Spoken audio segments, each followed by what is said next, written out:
new graphics, new music, new garage, and 30 maps. The only thing that remains unchanged is the minimum system requirements. Watch the Update 1.0 review for more details.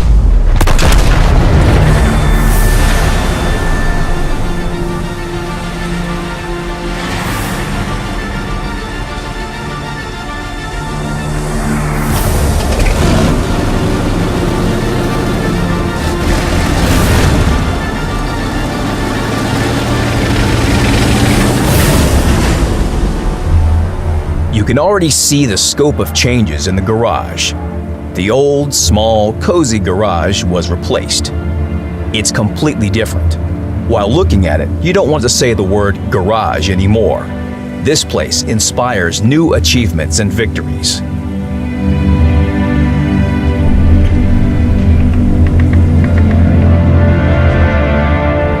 The good old-fashioned big world has served the game faithfully and loyally for more than 8 years. Now it steps aside for a new graphics engine, Core. This is an in-house development of the wargaming team. The engine will bring new lighting into World of Tanks, shadows, sky, new water effects and landscapes.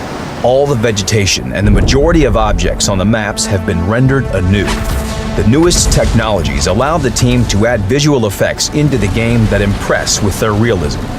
Interactions between the vehicles and the environment have shifted to a completely different level. Just look at the shooting effects. The Havoc destruction technology allowed us to change our approach to the in-game destruction system. In future, the number of destructible objects will be increasing. The new engine made each map almost borderless. But the most important thing is that the minimum system requirements haven't changed. If you could play World of Tanks on your rig with the older graphics, you will be satisfied with the new graphics on the same PC. When you first launch the game, the settings will be defined automatically. The system will select the maximum quality with a comfortable FPS for playing. If this isn't enough, you can adjust the settings manually. You can watch a special video on our channel about how to adjust the settings for your rig. The link is in the description. Moreover, we're releasing a special software config tuner soon. It will allow you to increase FPS by setting the visual effects more precisely. Follow our news on the official website.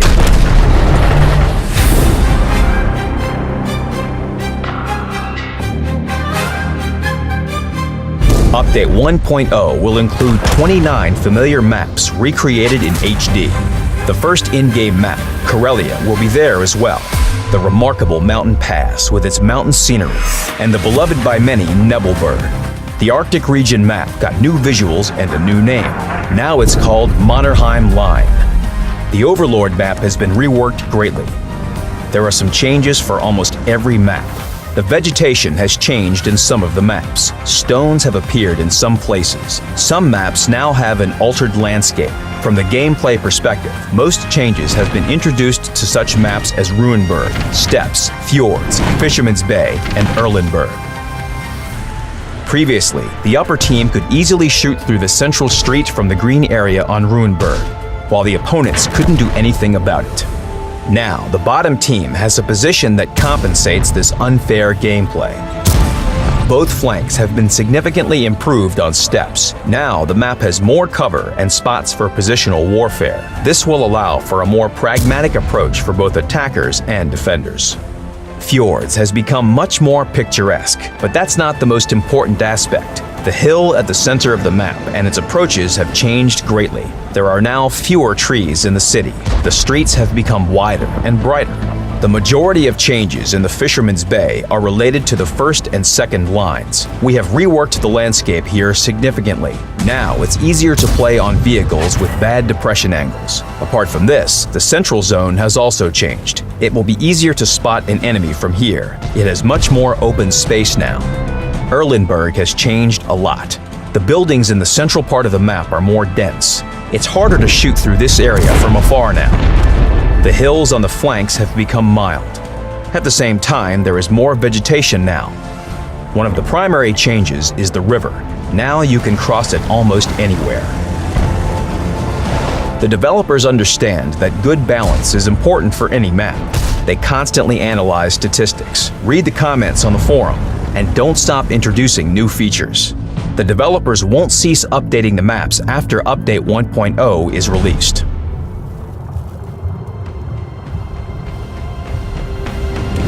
Another in-game winter map will be the brand new Glacier.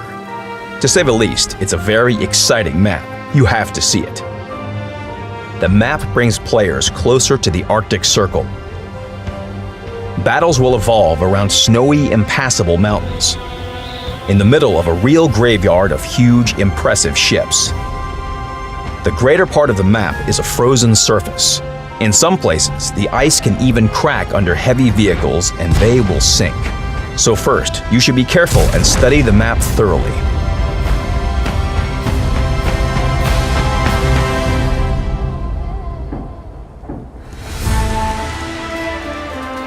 The release of Update 1.0 is a perfect occasion to turn the music up. Each in-game map now has its own unique soundtrack. These aren't just 30 tracks, it's something greater and complete. Each melody more than immerses players in the atmosphere of the map that it has been composed for. A melody develops depending on the team's progress in a battle. We could talk about it all day, but it's better to just listen to it.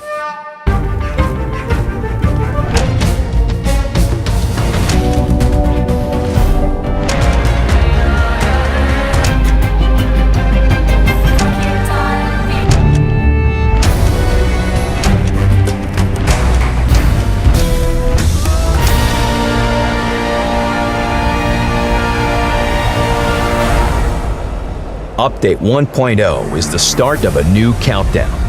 Much has been done already, but so many new and interesting things are still to come. Follow the updates and good luck on the battlefields.